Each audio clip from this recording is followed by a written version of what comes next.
Enrique Mesich, mentor y líder de muchas de estas cosas, me ve algo apartado y me tira un desafío sobre la mesa, así que todo lo que yo voy a decir ahora es absolutamente improvisado. Quiero decirlo en nombre de la red, en cuanto a que, por supuesto, como pasa siempre en la esfera docente, uno dice que va a enseñar, cuando en realidad lo que va a hacer es una forma sofisticada de aprender. ¿Y qué ha aprendido la red en las 4 sucesivas jornadas que yo he tenido el privilegio de participar? En primer lugar, y ha quedado muy claro hoy con los estudiantes, nosotros debemos medir nuestros resultados en asistencia, en educación y hasta en investigación por lo que son los actores que nos queremos dirigir. En algún momento Apple, un filósofo neokantiano, decía: quiero que en los órganos donde se van a resolver los problemas estén sentados también aquellos que van a sufrir las consecuencias de esas decisiones. Él lo decía específicamente para la creación de los comités de ética asistenciales, pero es válido en primer lugar para la enseñanza. Hoy vimos con claridad que tenemos que consultar con más frecuencia a nuestros estudiantes para saber cómo están recibiendo ellos lo que nosotros estamos tratando de impartir. Y eso debería ser un proceso permanente que dé origen a las correspondientes cambios o rectificaciones. En segundo lugar,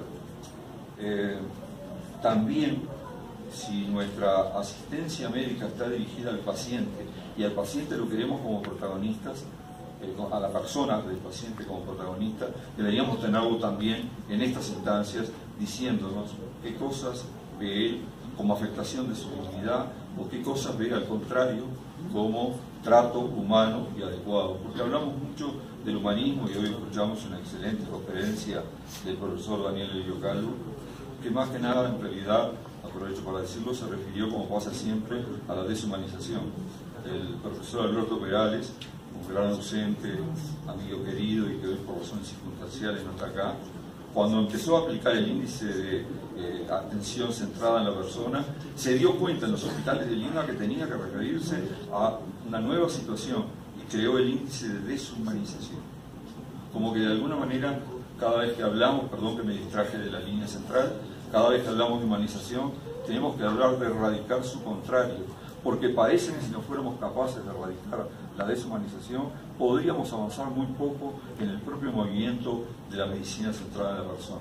La deshumanización es nuestro gran enemigo real de todos los días, que tiene múltiples causas que ya fueron analizadas, pero que, con la cual tenemos que referirnos con especial frecuencia.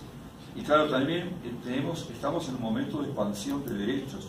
Tanto James como Horacio han hablado de los derechos del nasciturus y del niño. Y en realidad yo sé que Horacio lo ha planteado no solo porque integra su área de preocupaciones sustanciales, sino además porque la cirugía fetal necesita de un reconocimiento de ciertos derechos a aquel que va a ser sometido a esa cirugía, que muchas veces puede hacerse con un título experimental, con malos resultados, que sería inadecuado en cualquier consentimiento informado normal.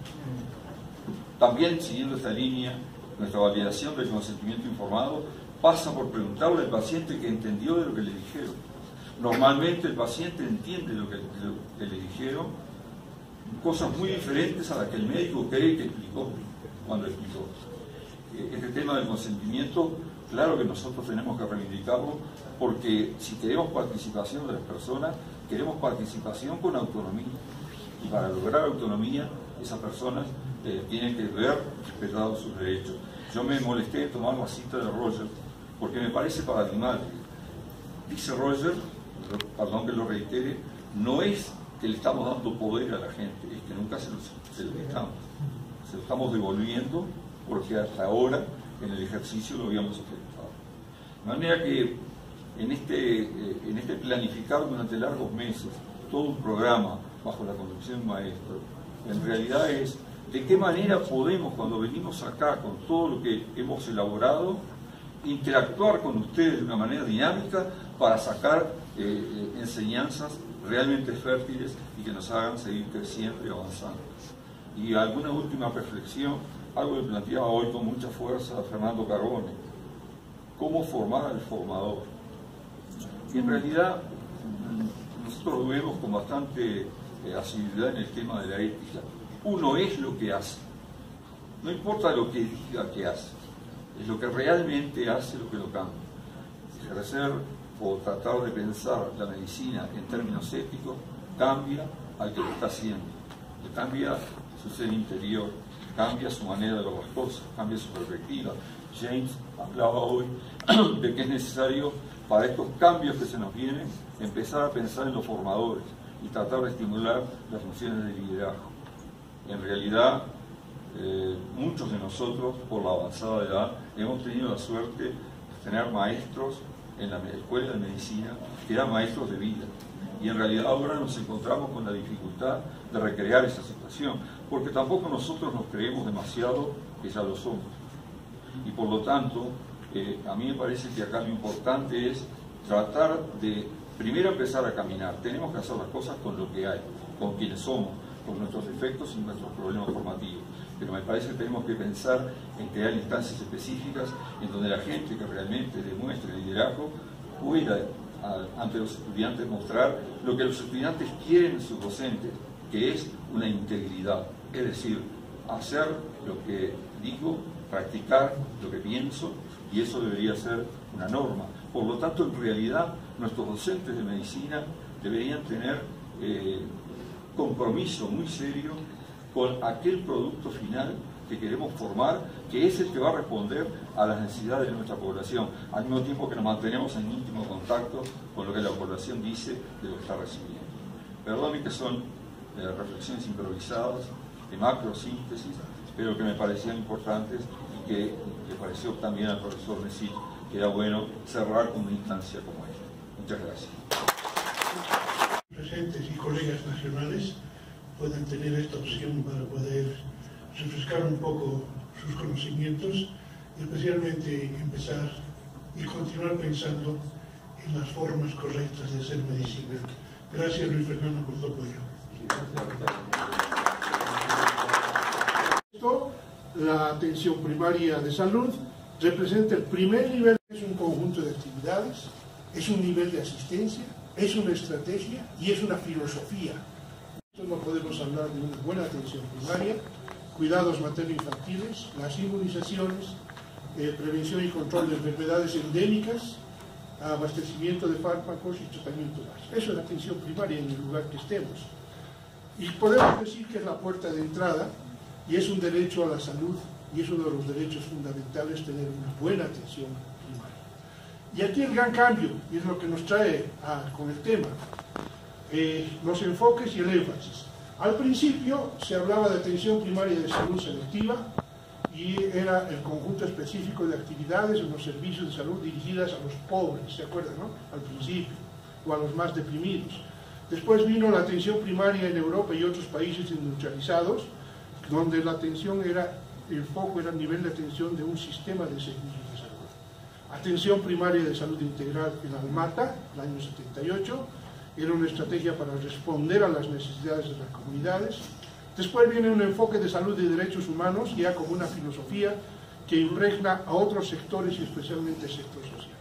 Y lo que nos tiene sentados hoy día aquí es este gran cambio. Enfoque de atención primaria centrada en la persona. Es recuperar la dignidad, recuperar los derechos, hacer de nuestra asistencia, cualquiera que sea, en el campo, atención primaria, o en una alta especialidad, ser como médicos más humanizados y no mirar el computador, sino mirar a los ojos de las personas para sentir lo que ellas sienten. Eso es atención primaria centrada en las personas. Voy a saltar esto, pero esa atención primaria no puede estar aislada, tiene que ser parte de las redes. Aquí vemos muchas gentes que trabajamos en redes. Si vemos la persona, la familia, las comunidades, todos los esfuerzos que están haciendo, mi salud, llámese atención primaria, como quiera llamarse, siempre comienzan con la persona, el acercamiento a la persona, a la familia. pero todo lo que encontremos aquí debe ser parte del sistema gradualmente ascendiendo, hasta llegar a una atención integral. Yo creo que la atención primaria de salud, ahora en nuestros tiempos, es más necesaria que nunca. Así que muchísimas gracias por la presencia. Las revistas estaban acumuladas en la biblioteca, hay una cosa que llaman las hemerotecas. Las hemerotecas estaban hundiendo las bibliotecas, toneladas de papel. Ahora tenemos unas consultas rápidas, porque en todo esto hay maravillas a granel, pero también hay caos y hay dificultad. Y la enseñanza no está de acuerdo. Mi diagnóstico es, pues, de que hay un tsunami de datos y de información, y hay una torre de Babel en toda la ciencia, pero estamos hablando de medicina. Un especialista no puede entender a otro.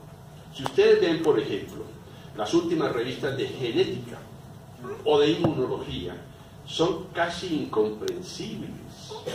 En 2 páginas encuentran ustedes 120 códigos. Eso le consta a todos los que han manejado esa área. Encuentran unas cosas PNSRT, entre paréntesis, PNSR, no confundir con PNRSO. Y uno no sabe ni lo que era la una, ni la otra, ni la otra. Esto se ha vuelto una cosa realmente compleja y difícil. Bueno, termino diciendo entonces que para enfrentar esto, bueno, yo he trabajado 32 años haciendo un diccionario de la medicina. Es un diccionario electrónico, es un diccionario gratuito, por lo pronto es el diccionario médico más consultado de Hispanoamérica. Se llega a él simplemente con 2 palabras, nadie sabe hoy en día direcciones. Las 2 palabras son idioma médico, eso en Google o en Yahoo, y tienen acceso. 170, publica 200 tesis sobre todo el conocimiento. De ahí en adelante ya nadie podía tener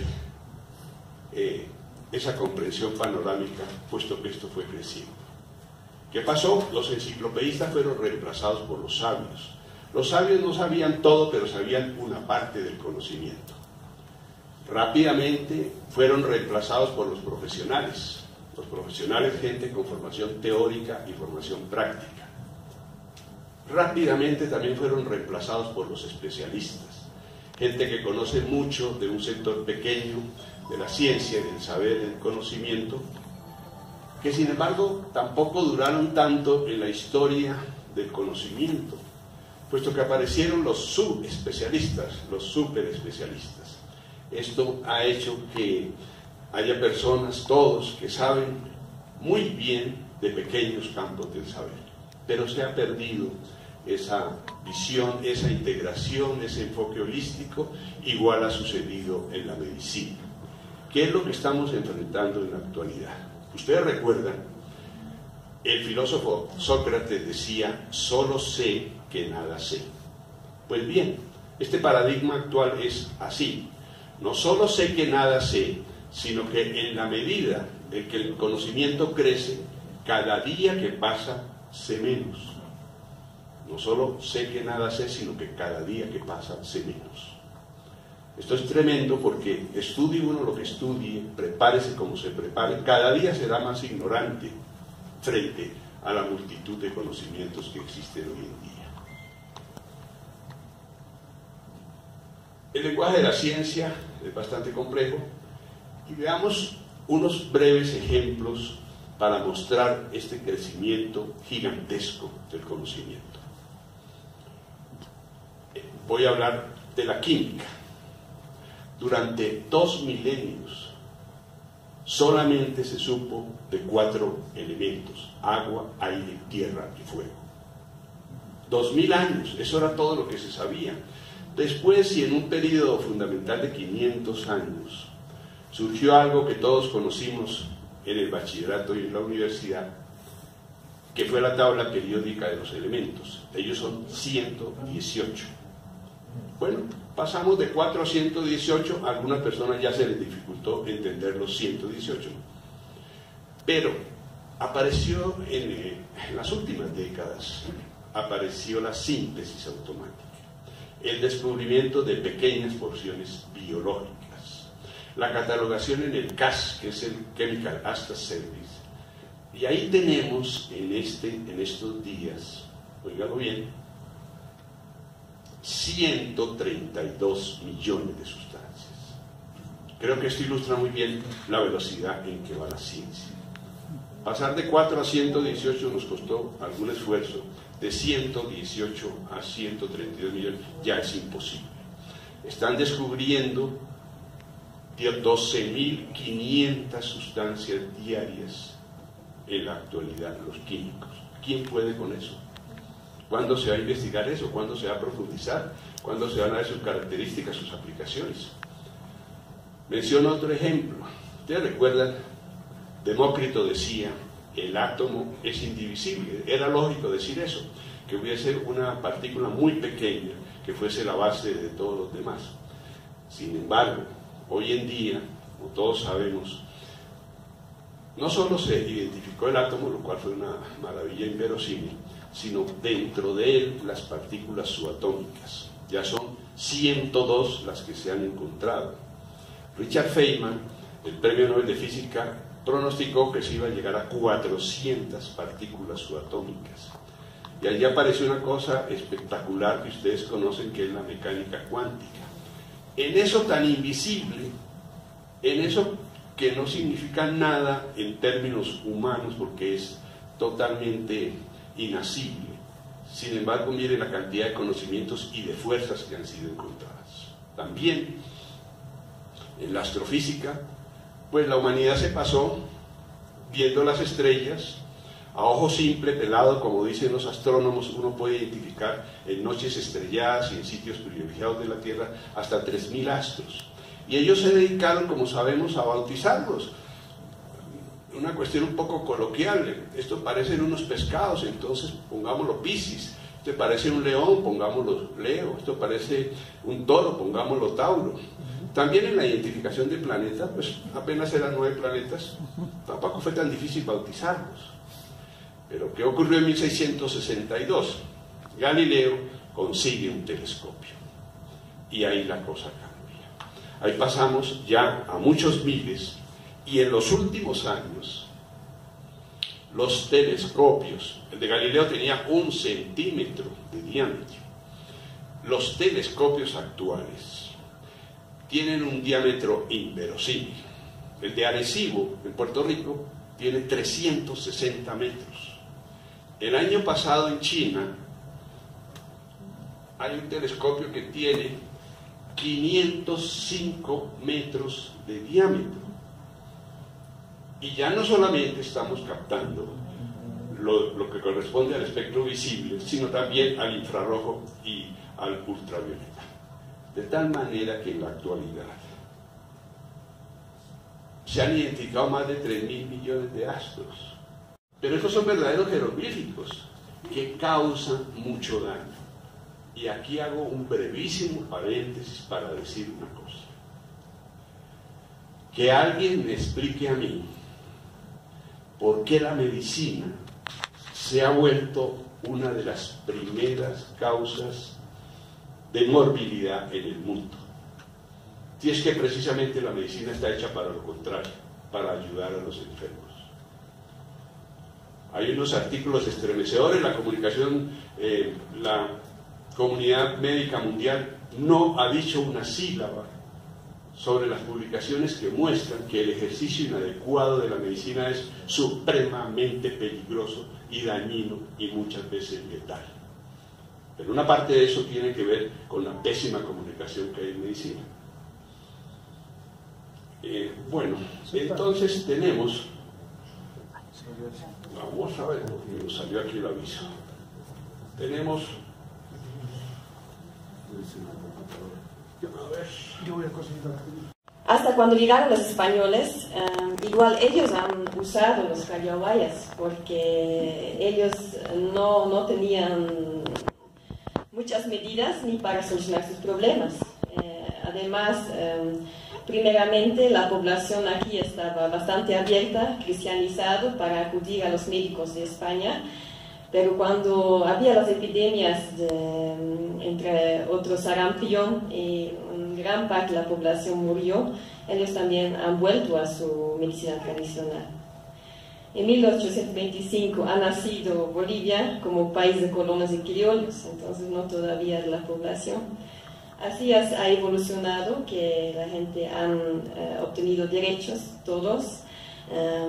El seguro social nació, había un tipo de salud pública, un apoyo a la gente pobre, que era más programas verticales de vacunación, todo. Y corto después, Alma Ata, por primera vez querían implementar un sistema ya más completo de atención primaria en salud.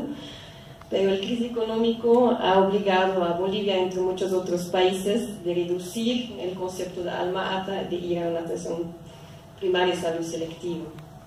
Gracias a la ley participativa. Esto va desde el principio de la facultad, pero a partir de la semiología es que nosotros debemos imbuir a nuestros estudiantes de este sentimiento.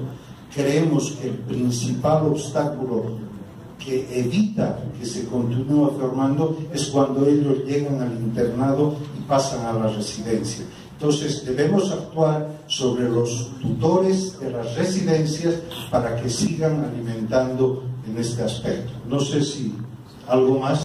Es decir, a veces tenemos resistencia al cambio porque desconocemos de la importancia hacia lo que queremos ir. Uno de los puntos importantes es que la medicina centrada en el paciente es tan importante que nosotros echamos un poquito en falta lo que era el médico de cabecera, el médico de la comunidad, etc. Pero sin embargo, por lo expuesto también, entramos en un pequeño conflicto porque la ciencia, la tecnología nos lleva a individualizarnos mucho y eso perdemos esa conexión que hay con la comunidad, con la persona. Hay personas que evidentemente pueden hacer ambas cosas, tienen una empatía personal que permite que, estando bien formadas en profundidad, pues pueden lograr esto. Sin embargo, creo yo que el tema que yo creo que es un tema a nivel mundial, no solamente lo latino, es de que sí debemos dar importancia a la persona, a la comunidad y poder tratar, y ojalá que nosotros a nuestros pacientes tengamos la habilidad de llamarlos por su nombre. No saben el efecto positivo que tiene, no solamente porque nos hemos fijado su nombre en la historia clínica, sino el poderlos encontrar en el pasillo y decirle: señora Rosario, qué bien, ¿cómo está usted? Y acordarse y recordar un poco su problema. El solo hecho de llamarla por su nombre hace que la persona se sienta muy importante. Creo yo que esto es lo que se resume. Tenemos que ser viales, tenemos que ser personas que vayamos a implementar este cambio y lo hacemos desde la universidad. En particular de Loja. En Loja tenemos dos universidades, la universidad pública y la particular. Haciendo un recordatorio, la Escuela de Enfermería tuve la oportunidad de realizar el proyecto y de abrirla yo mismo en el año 2015.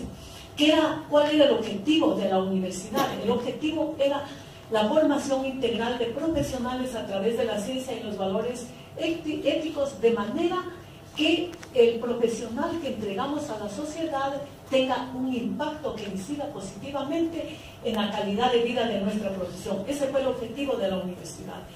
¿Qué era lo que vamos nosotros a ofertar? Personas para ejercer enfermería. La metodología privilegia el humanismo, puesto que la formación se basa en el cumplimiento de la visión y la misión de la universidad. ¿Cuál es la visión? La visión es el humanismo cristiano y la misión, formar personas para servir a la sociedad a través de la ciencia. Para esto nosotros de inicio, bueno, hicimos un recorrido, una revisión tanto bibliográfica como práctica para poder diseñar su currículo. Pero en primer lugar tenemos que tener claro sobre qué es lo que nosotros vamos a trabajar, qué es lo que vamos a cambiar, en dónde vamos a incidir positivamente. Es en el proceso salud-enfermedad, que siempre, como ya han hablado algunos ponentes en la mañana, desde inicios de la medicina se ha venido encarando en forma fraccionada, en donde se da importancia, de inicio pues fue humanística, pero luego con la valoración, con el avance de la ciencia, se vuelve deshumanizada. Pero asimismo evoluciona modelos integrales del ser humano y la integración de los servicios, incluyendo la atención primaria. Pues nosotros también nos hemos basado y hemos analizado mucho el discurso de la Organización Mundial de la Salud con su concepto como el estado de bienestar completo físico, mental y social, y no meramente la ausencia de la enfermedad. Pero a esto, con la actualidad, según las investigaciones, los estudios siguen avanzando y se han agregado algunos componentes como es la espiritualidad, la cultura ancestral, los conocimientos ancestrales y muchas cosas más. Pero frente a este discurso surgen algunos factores que interfieren de alguna manera en este proceso, por lo que nosotros requerimos de una intervención inmediata, la misma que esté la cabeza comandada por la entidad rectora de salud. Pero nuestra preocupación como universidad es formar al equipo de salud, de manera que pueda responder a estas circunstancias presentes en la época. Por lo que hemos propuesto formar un equipo de salud proactivo. Y cuando digo proactivo es que tenga esa iniciativa, ese empoderamiento como profesional para anteceder a las necesidades y poderse desempeñar como profesional ya con un criterio propio de decisión. Pues vamos a hacer un recordatorio, aunque ya se ha hablado mucho sobre la evolución de este proceso. La educación pues, de enfermería en Latinoamérica y Ecuador. Es significativo hacer un análisis de la realidad mayoritariamente en América Latina, cómo se ha venido dando durante toda su trayectoria. Respecto a la calidad de educación, pues hemos observado que hay un debilitamiento. En el Ecuador, pues nosotros hemos tratado de darle un cambio, así es que se han desafiado algunas transformaciones en algunas escuelas de enfermería, pero también hay que tomar en cuenta que esto está influenciado por el contexto social, económico y el contexto político actual principalmente. En América Latina, que casi es un modelo en todos los países, un modelo igual. Primero, porque tiene un alcance amplio, incluye los programas, ¿no?, de salud, trata de mejorarlos, trata de llevar la evidencia a los programas de salud.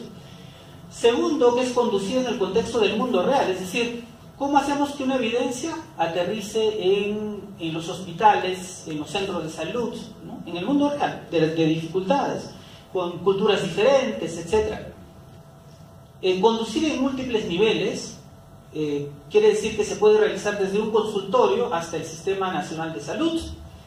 Realizar en equipo, que es lo que dice Almat, además necesitamos hacer investigación con múltiples disciplinas, ¿no?, economistas, ingenieros, sociólogos, antropólogos, tratando de resolver los problemas de por qué no se puede implementar un desarrollo. Utiliza diversos diseños y métodos y utiliza enfoques conceptuales, ¿no? Entonces se piensa, por ejemplo, aquí, alcance amplio, que en realidad no es el paciente el que está enfermo, sino es la organización la que tiene un problema y tenemos que resolver ese problema. También es conducida a un nivel, desde el consultorio hasta la red de hospital o hasta el sistema de salud. Es realizada en equipos con diferentes actores, ¿no?, desde los que toman las decisiones, porque hay que involucrar al que toma las decisiones para poder implementar una política, hasta las personas mismas, ¿no? Utiliza diversos diseños y métodos. Por ejemplo, 3 diseños que me parecen geniales y que todavía no se utilizan mucho son estos 3. Son ensayos comunitarios aleatorizados. Tú aleatorizas comunidades a 2 brazos y tratas de averiguar si es que es efectivo o no la intervención. El diseño de serie de tiempo, que quiere decir que evalúas varias veces en el tiempo, haces la intervención y después evalúas varias veces después. Y este diseño de cuña escalonada, que es una nueva metodología para evaluar la implementación de intervenciones, y eso probablemente lo puedo comentar en la discusión. Y finalmente, la ciencia de la implementación utiliza modelos conceptuales. Por ejemplo, se proponen estrategias de implementación, por ejemplo, cómo adaptar una nueva intervención, un nuevo programa, cómo buscar la colaboración de las diferentes partes interesadas, cómo financiar, por ejemplo, la atención primaria de la salud, y los resultados de la implementación tienen que ver con si la gente acepta la tecnología, si la adopta, si es idónea, si es costo eficiente, si es que es factible, si es que es, si es que es sostenible, etc.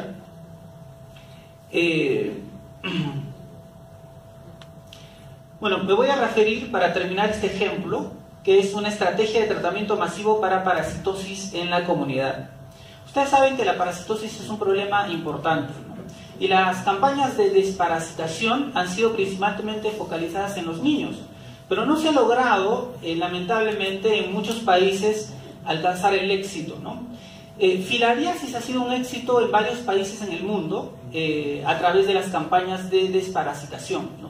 Utilizando ese modelo, ¿no? La ciencia de la implementación lo que está buscando, justamente unos colegas en la Universidad de Washington lo que están haciendo es tratar de averiguar si es que tratar masivamente contra los parásitos en la comunidad, es decir, a todo el mundo, no solamente a los niños, sería superior que solamente hacer desparasitación en niños.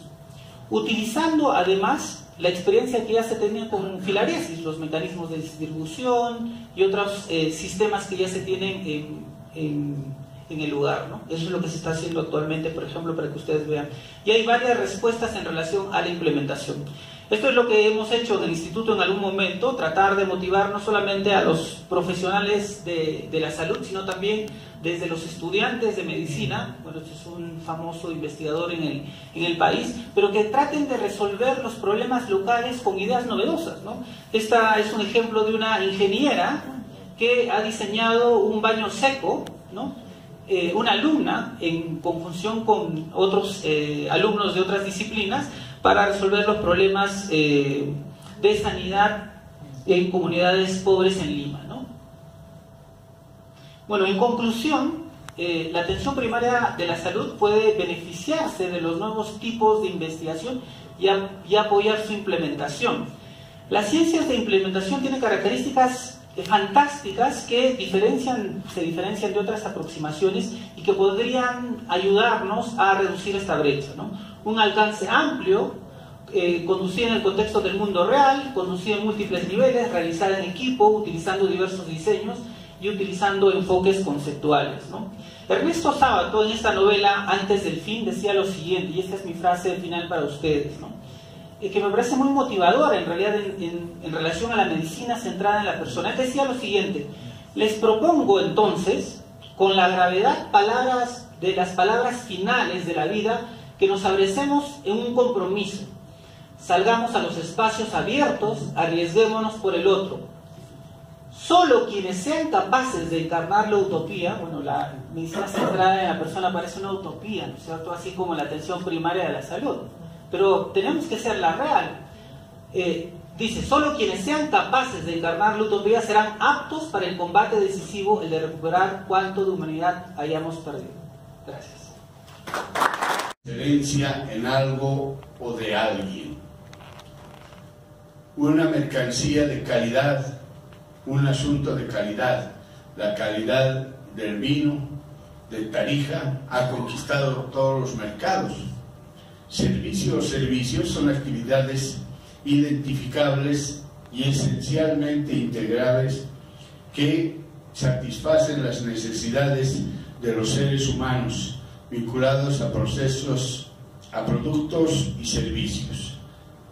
Para las empresas de salud, el paciente es la persona más importante de la organización. La organización depende de los pacientes, nuestro prestigio también. El paciente actual está más informado y es más exigente. Le gusta ser escuchado y quiere que hagan las cosas más rápido. resolver los retos diarios son la prioridad dentro de la enseñanza centrada en la persona. El objetivo es que el futuro médico esté capacitado para poder resolver los problemas que se presentan en su trabajo diario. La enseñanza actual está basada en competencias. Anteriormente la enseñanza estaba basada en objetivos y ahora está basada en competencias. Nuestros alumnos queremos que sepan el saber, que quiere decir conocer, el hacer, que sepan realizar, y el ser, la actitud, donde viene toda la parte de ética y de ontología médica. Queremos que la enseñanza sea con ética, que se les dé a los estudiantes toda la formación para que puedan actuar con ética, con calidad y calidez hacia los pacientes en su relación diaria médico-paciente, no con paternalismo, sino con calidad y calidez. Pasos para dar una atención de calidad dentro de la relación médico-paciente. Una atención oportuna con puntualidad, que lastimosamente aquí no la tenemos. Comunicación no verbal, contacto visual, ya lo dijo esta mañana el doctor Toro, y el saber sonreír. Escucha activa, comprender el estado de ánimo, hay que ponerse en los zapatos del paciente. Empatía, respeto a todos los pacientes, ganarse la confianza no solamente del paciente, sino también de toda la familia. Competencias profesionales, decir por favor y gracias, utilizar tecnologías de la información. No solo tienes que pensar en los problemas que tiene tu paciente, sino también los ataques con tecnología médica desconocida, además de los costos. Nos fijamos mucho en tener la última tecnología, nos fijamos mucho en todo lo nuevo que va llegando y nos olvidamos de lo más importante, que es la relación humana entre médico, paciente y familia o comunidad.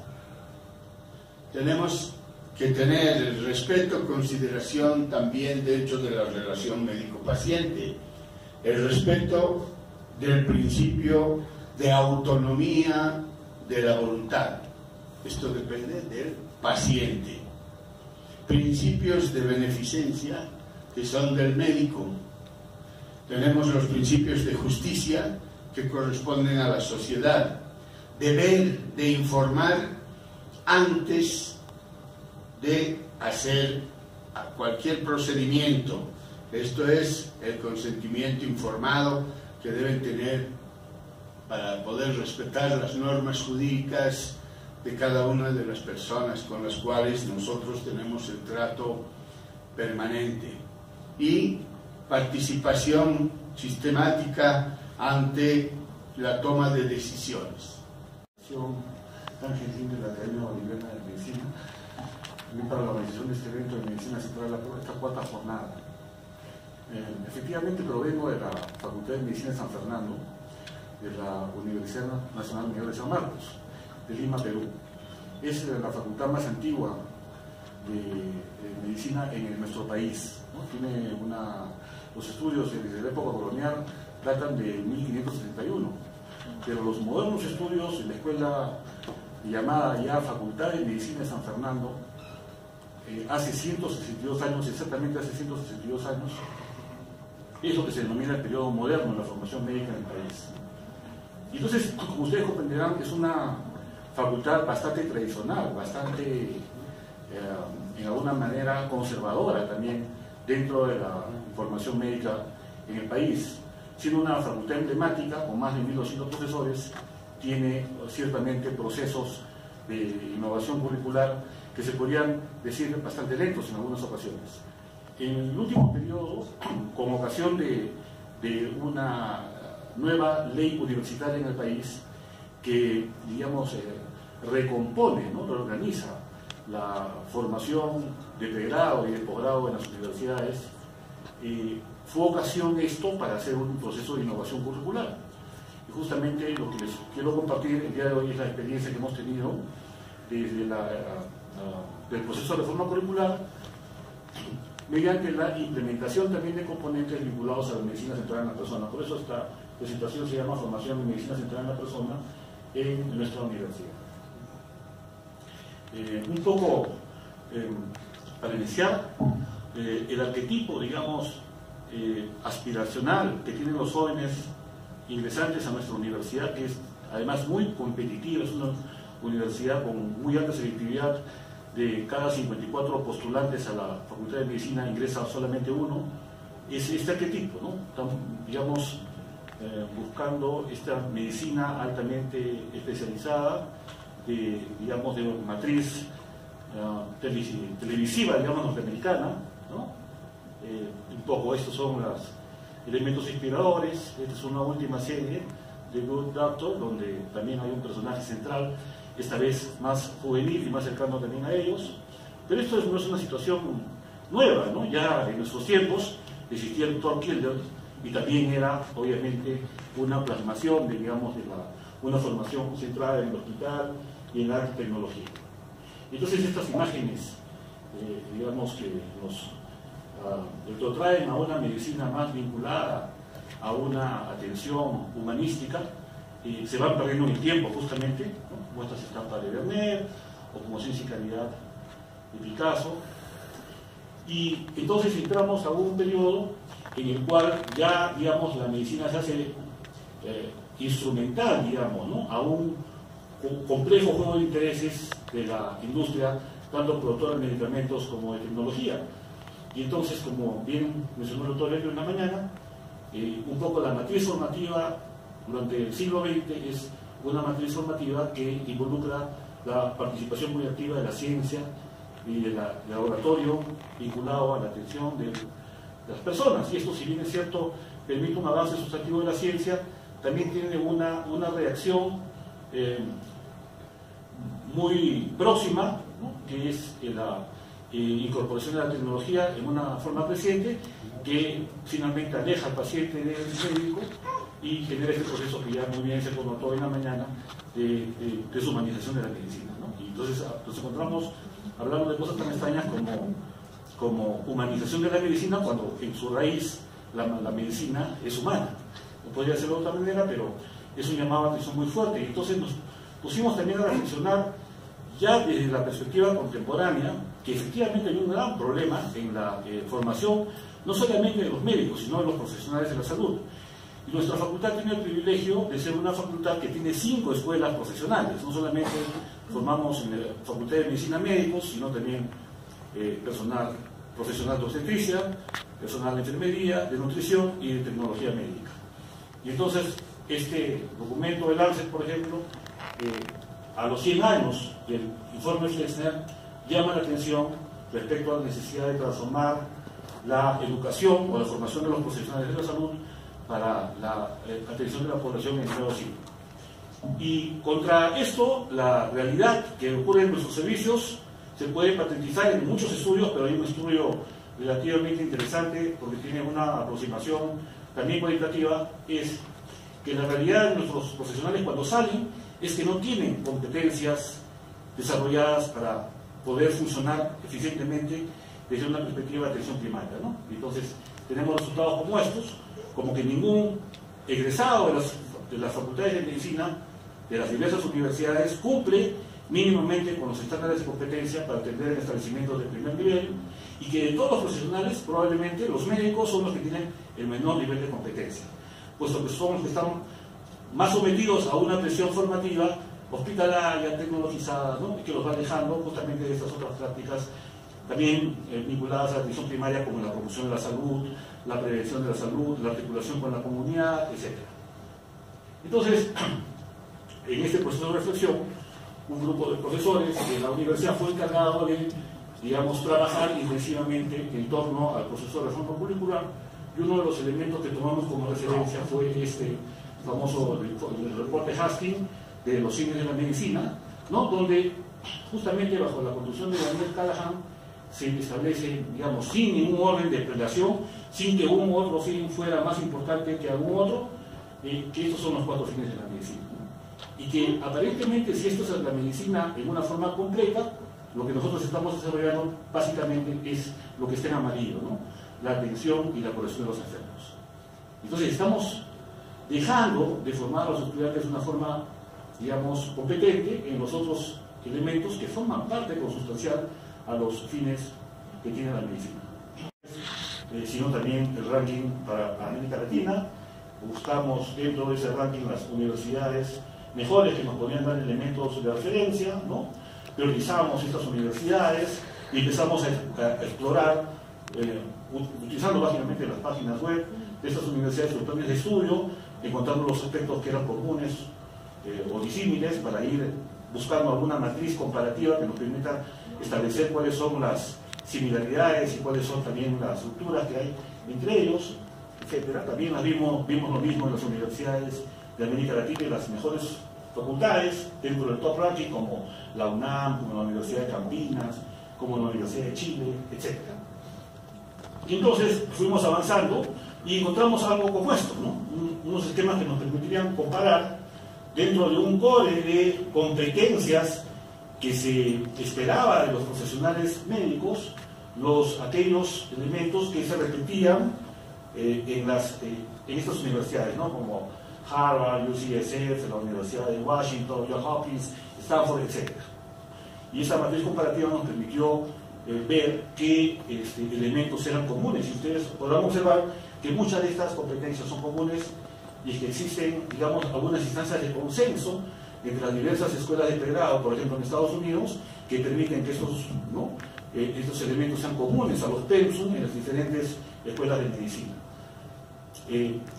Luego de esto lo que hicimos fue, también lo hicimos, bueno, el caso mexicano, el caso de la UNAM, con el cual tenemos una asociación muy próxima, nos permitió con mayor detalle explorar también lo que ellos habían desarrollado. Ellos tienen, por ejemplo, este documento que es el perfil por competencias del médico general mexicano, que es muy interesante y está muy vinculado, en el fondo, con el documento de las universidades anglosajonas. Y entonces encontramos ahí estandarización de objetivos de aprendizaje, ¿no? Integración de elementos para la adquisición de conocimientos de competencias técnicas, etcétera, que los fuimos declarando de alguna forma en nuestro nuevo plan de estudios. Y entonces más o menos tenemos esto. Son un grupo, ¿no?, de 7 áreas de competencia que se deben desarrollar en los estudiantes, y están obviamente estas interrelacionadas, van desde los aspectos científico-técnicos de la profesión, pero pasan también por los elementos de ética, profesionalismo, ¿no?, trabajo en equipo interdisciplinario y otras competencias blandas también que son muy importantes en la formación de los egresados, ¿no? Y esto es muy similar, esto que encontramos en el esquema mexicano, en esta publicación que ahí les había referido respecto a las competencias de los médicos egresados en México, se relacionaban de una forma muy consistente con aquellas otras categorías de competencias que tenían las escuelas anglosajonas. Y en función de esto es que nosotros armamos más o menos hicimos también obviamente luego unos viajes selectivos donde un grupo de profesores iba con un grupo de alumnos a estas universidades, ¿no?, la Universidad de Chile, la Universidad de Colombia, la Universidad de México, a la UNAM, para ver in situ, ¿no?, con sus escuelas de medicina cómo es que ellos desarrollaban estas actividades, ¿no? ¿Ok? ¿No? Y este es el resultado de nuestro plan de estudios moderno, en el cual, bueno, ahí está el detalle, son más de 50 cursos, pero lo que es importante acá es que hay algunas áreas de asignatura que hemos considerado vertebrales, digamos, a plan de estudios, ¿no?, y que nos permiten ahí recorrer, ¿no?,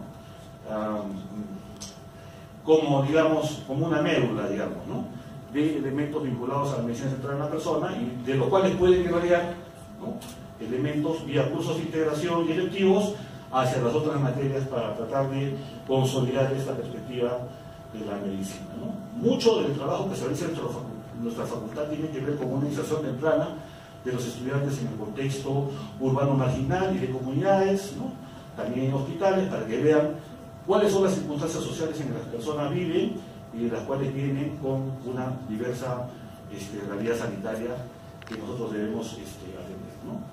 Estas son las competencias blandas, finalmente, de nuestro plan, donde buscamos esto, ¿no?, una competencia efectiva de nuestros egresados para trabajar en un sistema de salud centrados en la persona y en la población. Bueno, estos son algunos resultados, ¿no? Por ejemplo, se expresa un grado de satisfacción, como ustedes ven ahí, muy satisfechos, y satisfechos es lo mayoritario, ¿no? Ellos consideran que sus expectativas dentro de estas asignaturas vinculadas a la atención primaria les reportan hacia puntos más altos, es mayor grado de satisfacción de sus expectativas, ¿no? Consideran que es importante esto para su formación como médicos, lo cual es un avance muy interesante dentro del dilema que vimos al inicio. Y obviamente esto es muy importante para nosotros, ¿no?, que dentro de su formación como personas íntegras, como personas humanas, ellos consideran que estos elementos o estos cursos que tienen conceptos vinculados a la medicina de la persona son nodales en su formación. Muy bien, muchas gracias. Gracias, doctor. Accountability, you can't do that just for your own purpose. There must be accountability. And that accountability can be done within professional associations. So the professional associations to ensure those standards are maintained. Las asociaciones profesionales tienen la responsabilidad que estas características se mantienen. The universal principles which we have to live by day, as a precedent, are autonomy, beneficence, doing our benefit, the best for our patients, non-malfeasance, not to harm, justice, to be fair to everybody, irrespective of race, truth, confidentiality, and fidelity. Fidelity means continuity of care, being responsible. La fidelidad significa que esté ahí continuamente, tomar su responsabilidad. So they need to be incorporated into a professional conscience which we have to live by day as we make our decisions. Tiene que ser incorporado en una mentalidad profesional en que tenemos que vivir día a día. They need to be internalized as our professional conscience. And the application of these principles requires constant scrutiny and criticism, ensuring the equality of the authority developing the framework within those subject to it. So this is a dynamic, responsible process. Un proceso dinámico, responsivo. Each person is an individual blend of his character, temperament, talents and dispositions within this biomedical, social, psychological, mental and cultural framework we've been talking about today.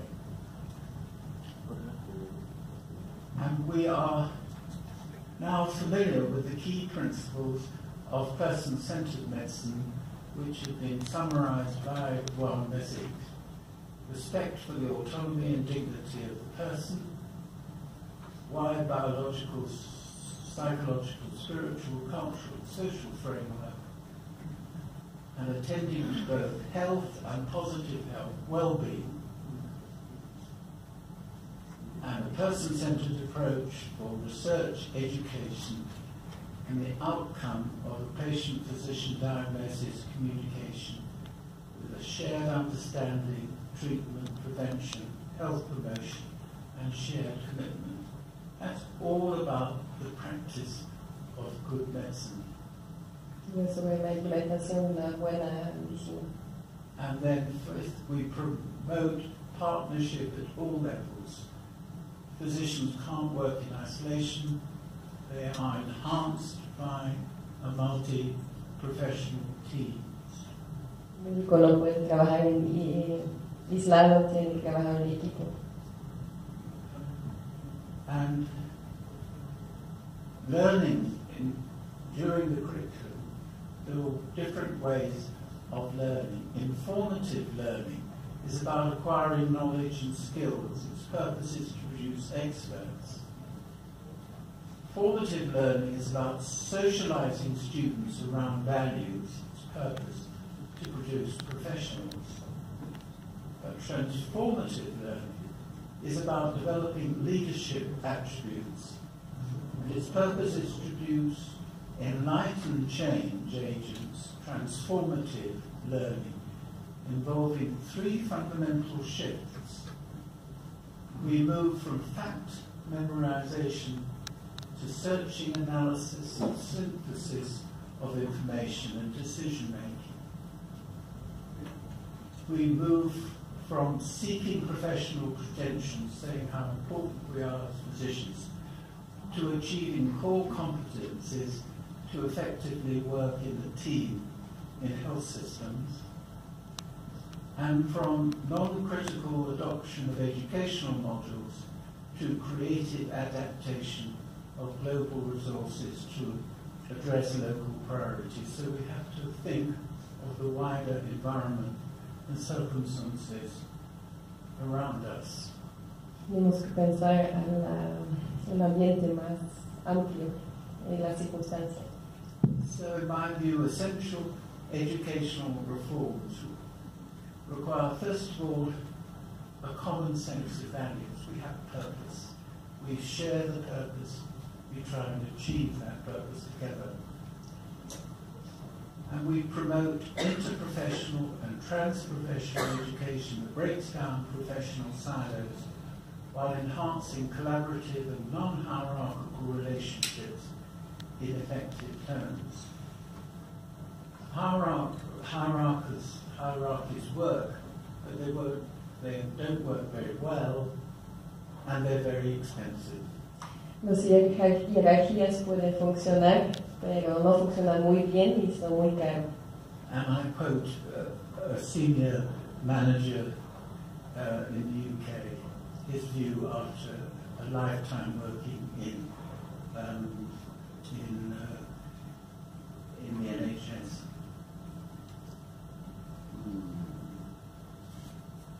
So, in our reforms, we've got to enhance the power of information technology and strengthen educational resources with special emphasis on faculty development. Move the faculty with us. Now, the World Federation of Medical Education set a basic standard for undergraduate medical education, that each medical school must identify and incorporate in the curriculum the contributions of behavioral science, social science, medical ethics, medical jurisprudence that ensures effective communication, clinical decision-making, and ethical practices. So the World Federation of Medical Education sets international standards which individual nations need to follow. La Federación Mundial pone estándares que los otros países tendrían que seguir. One way of, that's a matter of discussion, and if there are any students later on, they might have opinions. Si hay estudiantes, es un tema de discusión, los estudiantes podrían opinar. And I don't know whether it happens in Bolivia or elsewhere in South America. No sabe si esta pasa en Bolivia o en otros países en la región. But from Columbia University in New York, the Gold Foundation started the white coat ceremony because they were worried how committed the medical students were really to medicine. En Estados Unidos, en una universidad llamada Columbia, se formaban un grupo de estudiantes con polvos blancos para ver cómo bien la calidad, porque están preocupados sobre la calidad de la formación médica. In other words, were they there to create their own wealth, or were they there to create health for other people? Estaban ahí para llenar sus bolsillos, o estaban ahí para mejorar la salud. So the medical students in this ceremony publicly commit themselves to the profession's ethics. They identify with this. And that reinforces the professional culture around the teaching faculty and the administration of the school, if that gets identified. And that's been pretty well universally adopted in the US.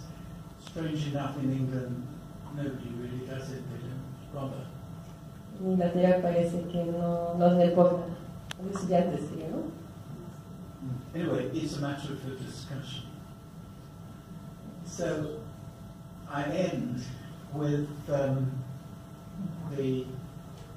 Code of Medical Promise of Medicine, the pledge, which is produced by the World Medical Association and was developed after the Second World War.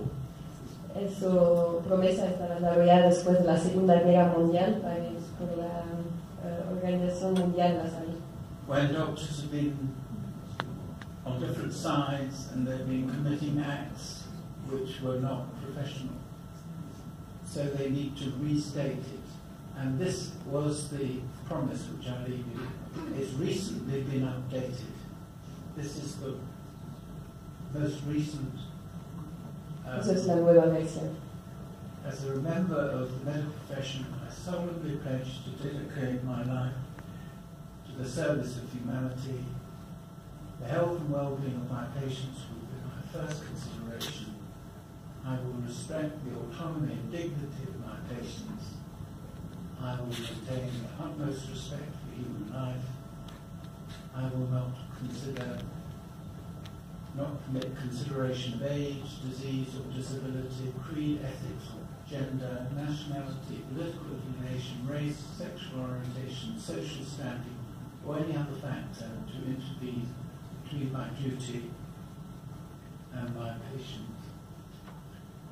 And I will respect the secrets that are confided in me, even after the patient has died.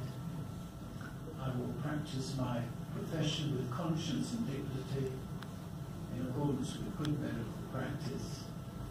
I will foster the honour and noble traditions of the profession, and I will give to my teachers, colleagues and students the respect and gratitude which is due. And I will share medical knowledge for the benefit of the patient and advancement of healthcare. I will attend to my own health, well-being and abilities in order to provide the highest standards. That's a new insert this time. And I will not use my medical knowledge to violate human rights or civil liberties, even under threat. And I make these promises solemnly, freely, and upon my honour. Person in public health should be recognised. Every health system should be based on universal access. Prevention of public health, due attention to environmental concerns, something very obvious in this country and indeed in the UK. And to identify information sources and establish common research networks and develop programs that demonstrate that this works, and we can show you many. And the integration of health and social care should recognise that both are part of a complex, adaptive system with many components reciprocally influencing one another in dynamic ways. It isn't a vertical system. Gracias. Importante de involucrarles desde el inicio del currículum, no tratarles como ignorantes, pero que tienen que también saber qué son los fines de que van a estudiar, para que ellos también tengan la posibilidad de analizar sus estudios y sacar más provecho. Y también algo que también ha salido del público, crisis de modelos, que el trato en el internado y como vean en la práctica influye bastante. Si solamente vas a reformar el currículum y no tienes los modelos, igual va a ser difícil de formarles.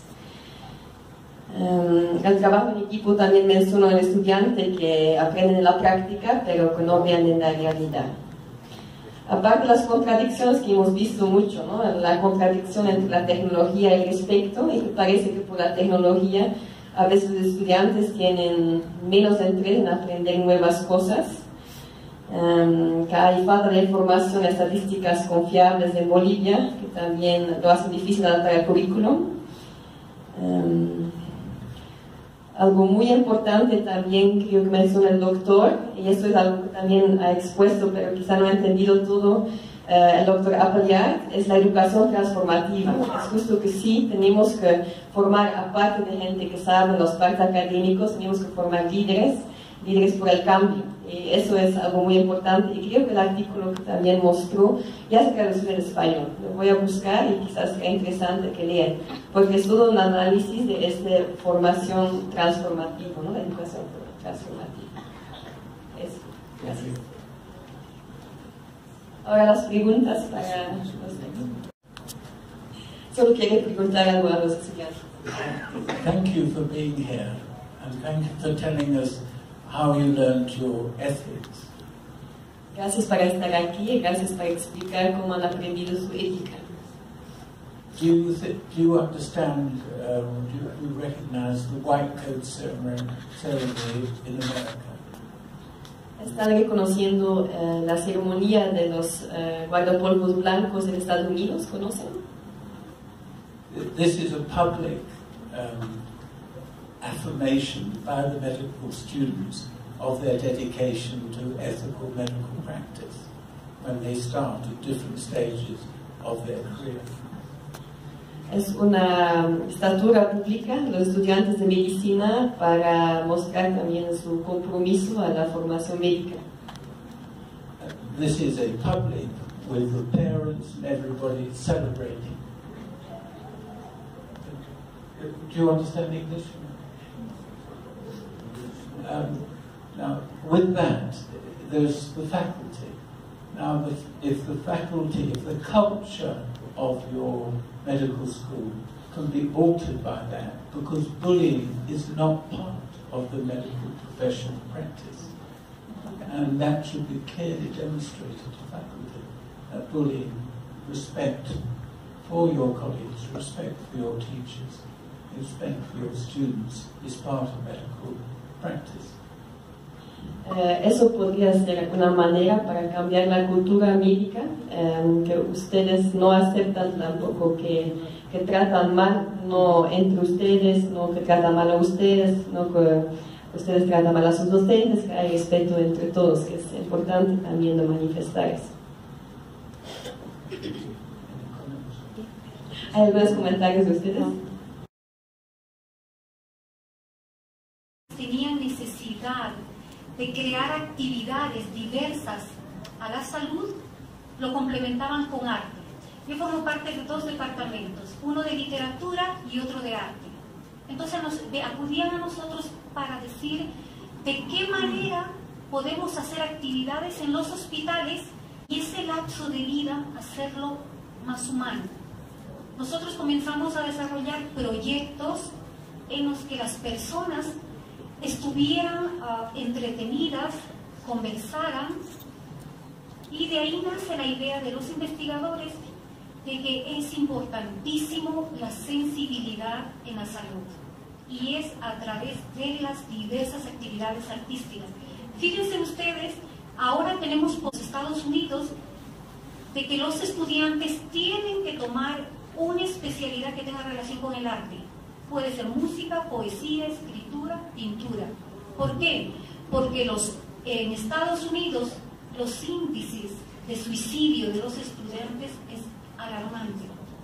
Fíjense cómo esta necesidad ha hecho que nosotros tengamos que trabajar con proyectos integradores con los médicos, y colaboración con los médicos para poder desarrollar estas actividades. Entonces, ¿qué sucede?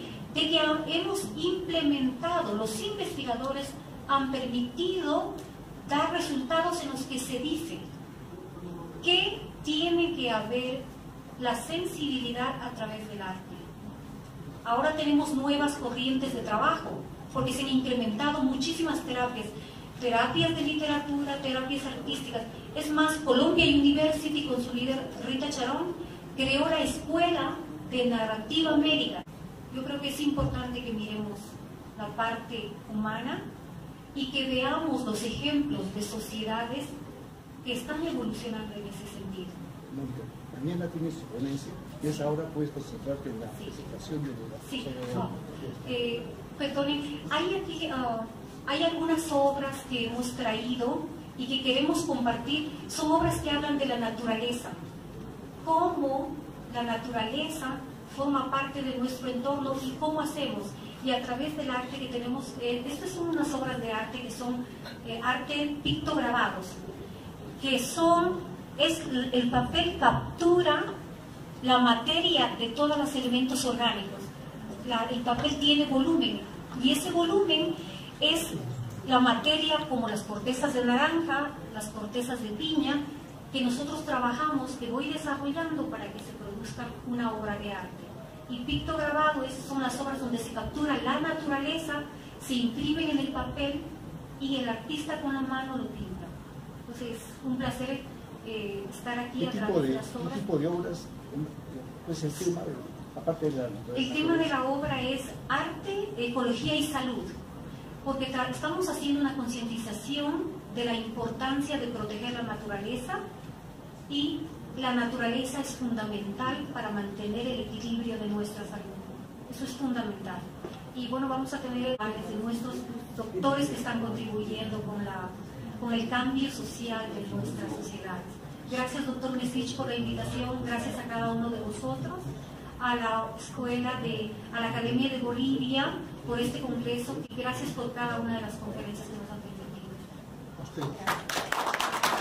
Convocarme a la exposición y expresarles un poco sobre mi obra, que es una simbiosis. He querido mostrar un poco sobre una simbiosis, como mi trabajo como ingeniera en el área industrial, petrolera y el arte, reutilizando y haciendo un tributo a lo que es el medio ambiente, al esfuerzo físico del trabajador y a los recursos naturales no renovables, reutilizando residuos líquidos aceitosos, utilizándolos a una temperatura de más de 90 grados centígrados, inspirados en el paisaje industrial y el trabajo físico de los obreros en esta área, el cual está expuesto a varios riesgos a la salud, riesgos ergonómicos, expuestos a vapores orgánicos, al ruido, del cual los ingenieros en esta área tendríamos que humanizarnos más, verlos más como seres humanos y no como ítems, tal vez. Quisiera invitarlos a ver qué opinan sobre estas obras y a ver las obras. Gracias.